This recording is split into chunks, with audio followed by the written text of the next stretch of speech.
Hi hello, मी भूमिका. आपल्या नवीन ब्लॉगमध्ये सगळ्यांचं स्वागत आहे. आज आपण करणार आहोत भरली मसाला मिरची. आज आमच्या घरी भरली मसाला मिरचीची फरमाईश होती, म्हणून मी काय केलं, 4 मिरच्या आणल्या छान पीठ पेरून भरता येईल अशा, आणि त्या छान धुवून कोरड्या करून घेतल्या मस्त. आणि त्याचे पोट फोडले मिरचीचे चाकूने आतमधून. असे छान नाकं काढायचं नाही आणि तसंच पोट फोडायचं. आणि आपल्या अशा सगळ्या मिरच्या मी एक एक करून सगळ्या मिरच्यांची पोटं फोडून घेतली.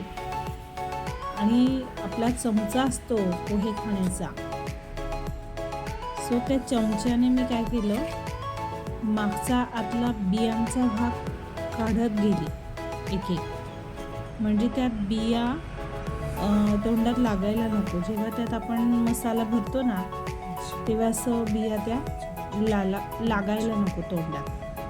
बघा असं छान एक एक करून बघा, पाठीमागच्या भागाने, चमच्याच्या पाठीमागच्या भागाने असं छान एक एक मिरची, म्हणजे त्यात बी तोंडात यायला नको आणि तिखटही लागायला नको मिरचीचा.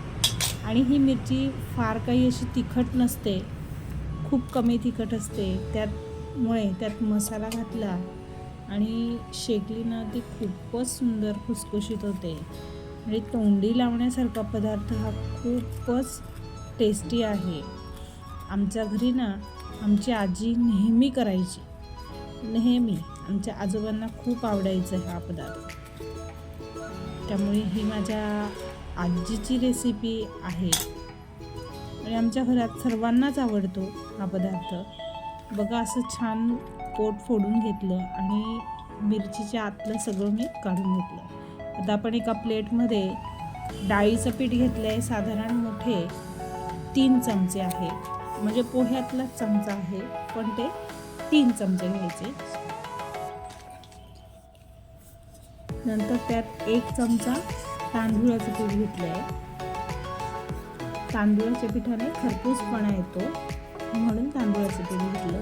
नंतर त्यात 1/2 चमचा हिंग घेतला आहे. मीठ चवीनुसार घेतलं आहे, तुम्हाला कसं कमी जास्त मीठ लागेल तसं तुम्ही घेऊ शकता. नंतर 1/2 चमचा हळद घेतली आहे. गरम मसाला घेतला आहे, साधारण अर्धा चमचा किंवा चमचाभर घाला. नंतर किसलेले खोबरं, म्हणजे आपल्याकडे सुकं खोबऱ्याची वाटी असते ना, ती किसून घ्यायची बारीक अशी छान. ती 2 चमचे घेतली आहे सुकं खोबरं, ते पण छान मी ॲड करून घेतलं. तीळ घेतली आहे, ती पण 2 चमचे घेतली आहे. तिळाने खूप छान स्वाद येतो याला. नंतर जिरे पावडर घेतली आहे, साधारण अर्धा ते पाऊण चमचा.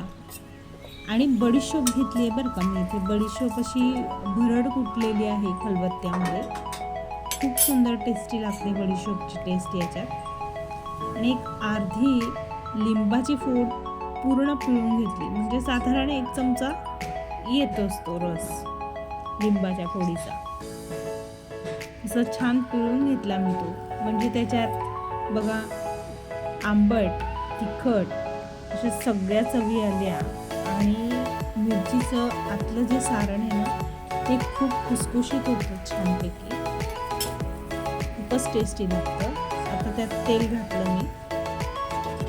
तेल साधारण 2 चमचे. तेल गरम तेल घालायचं नाही आहे, थंडच तेल घालायचं आहे. खुसखुशीतपणासाठी थंड तेलच घालायचं.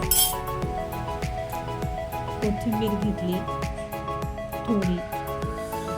असं छान हा सगळा सुका मसाला आपण मिक्स करून घेणार आहोत.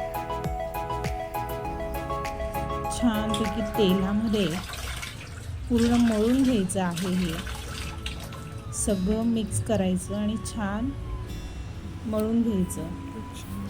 आणि हो, तेलामध्ये मळल्यावरती त्या पिठाची अशी मुठळी झाली पाहिजे, म्हणजे घट्ट पीठ असं मुठळी दिसली की ते पीठ खुसखुशीतच होणार आपला आतलं सारण ते पिठाचं.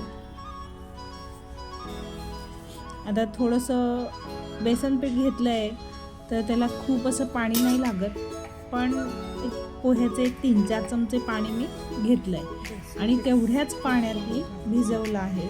पण हा गोळा आहे ना सैलसर किंवा एकदम कडक असा पण नाही, पण मीडियम ठेवायचा असा घट्ट, की जेणेकरून आपल्याला हातावर मिरची भरता येईल, हातावर त्याचा गोळा होईल तसा. बघा सगळं पीठ मी असं छान गोळा करून घेतला. आता तो आपण मिरचीत भरूया. आपल्या मिरचीचे आपण पोट फोडलं आहे. आता त्या पोटामध्ये ना आपल्याला छान खाऊ भरायचा असा मस्त चटपटीत असा खाऊ भरायचा आहे. हो ना, मुलांना असं पण सांगू शकतो मिरचीच्या पोटात खाऊ भरतोय आपण. बघा असं छान हातावर गोळा करून घ्यायचा मिरचीच्याच आकाराचा लांबा लांबा आणि तो गोळा त्या मिरचीमध्ये छान भरून घ्यायचा, व्यवस्थित भरायचा आणि छान असं दाबून. पण मिरचीचे नाके काढायचे नाही आहेत. हां, असं छान भरून घेतलं. अशाच प्रकारे मी सर्व मिरच्या पण भरून घेते. बघा आपल्या बऱ्यापैकी मिरच्या भरून झाल्या आहेत. अजून एकदा एका मिरचीचं तुम्हाला प्रॅक्टिकल दाखवलं, म्हणजे कृती दाखवली कसं भरायचं आहे ते. नवीन ज्या मुली असतात त्यांना नाही जमत आणि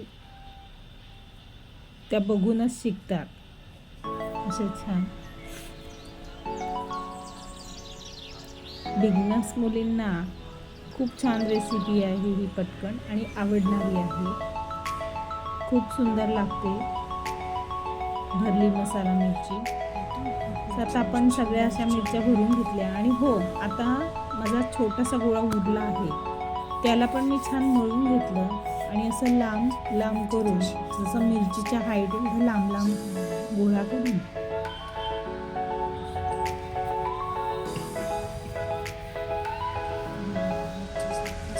तो पण ठेवून घेतला. आता आपल्या छान मिरच्या भरून झाल्या आहेत आणि गोळा पण आपला रेडी झाला आहे. तर आपण कढई तापायला ठेवली. तर एकच पळी तेल घातलं आहे, खूप नाही घालायचं आणि पकड घेऊन ते तेल सर्व कढईला फिरवायचं आहे, जेणेकरून सर्व कढई तेलाने छान हे होऊन जाईल, म्हणजे पीठ कुठे चिकटणार नाही. आणि अशा एक एक करून अशा छान मिरच्या ठेवायच्या आहेत आणि तो गोळासुद्धा आपल्याला तसा टाकायचा आहे कढईत.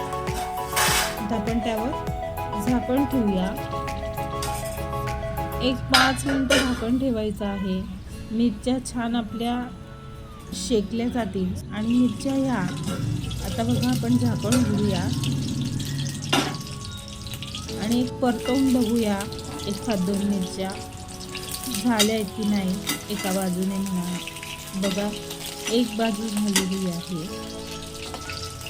अशा एक 5-5 मिनिटाने थोडं झाकण उघडून सर्व बाजूने त्या मिरच्या झाल्या पाहिजे, म्हणजे आतलं सारण जे भरलं आहे ते पण आपलं खरपूस तेलामध्ये छान भाजलं गेलं पाहिजे. खूप छान टेस्ट लागते आणि यात आपण तांदूळाचं पीठ घातल्यामुळे ते खरपूसच सुंदर होतात. आता आपण परत झाकण ठेवूया, जेणेकरून त्या मिरच्या अजून थोड्या व्हायला हव्या आहेत. परत आपण 5 मिनिटांनंतर झाकण काढलं आणि परत आपण आता ह्या मिरच्या परतवून बघणार आहोत.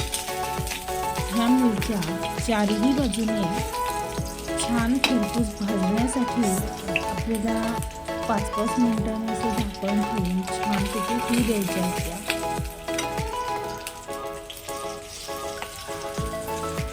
अशा छान मिरच्या पण करून घेणार आहोत त्या. बघा मिरची झाली आहे सर्व बाजूने. आता असं एक एक करत आपण सगळ्या मिरच्या आपण एक एक करत परतवून